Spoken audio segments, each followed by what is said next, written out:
Let's get more now on the talks between the French president and the Chinese foreign minister. Jeremy Getz is Associate Professor of Economics and International Relations at HEC in Paris.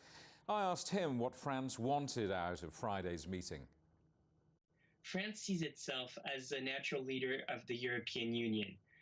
It is looking at basically the global situation right now, sees its ties with the United States getting weaker and weaker, and sees the nature of the global challenges getting bigger and bigger. So for France, for the European Union, this is about finding a new partner beyond the United States to maintain international stability, to maintain global governance.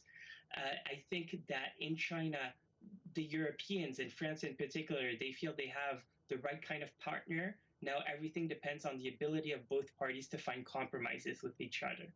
Well, let's flip this the other way then. What's in this for China?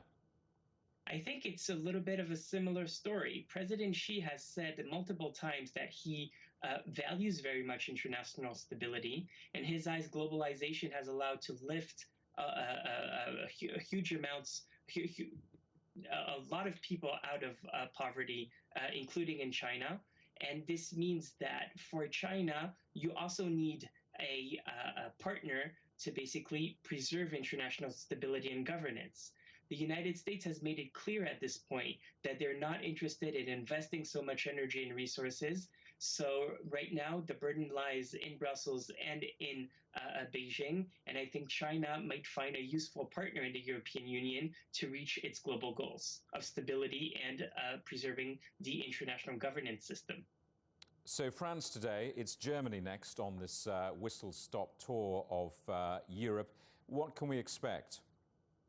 There are plenty of disagreements between Germany and France right now on a wide range of issues, but it feels to me that on the question of China in particular, Berlin and Paris see eye to eye on this. So I think you could expect a little bit more of the same. For Chinese authorities and Chinese leaders, I think it is very important they remember setting up bilateral relationships with individual European countries might not be as efficient as trying to think about the relationship with the EU as a whole. Bilateral relations, I think, would overlook the fact that the EU is in the same boat, or EU partners are in the same boat for quite some time, and they've been there for quite some time. So China needs to remember this to build a consistent strategy across Europe. And you alluded to it there, the broader landscape of this diplomatic narrative is the US checking out of its multilateral historic role. Yes, the United States doesn't want to play that role, Trump or no Trump, by the way. This was already announced by Barack Obama as early as 2008. The United States would not be playing the role it has been playing historically speaking, would not invest as much resources. So we're left with a vacuum.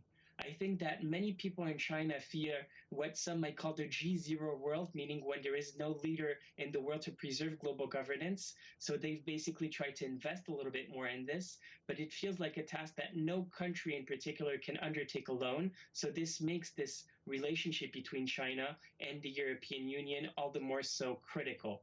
I think that what China needs to remember, though, is that the logic of supremacy might be creating a lot of fears and anxiety, as we've seen historically speaking with the case of the US. So building alliances is all the more so critical.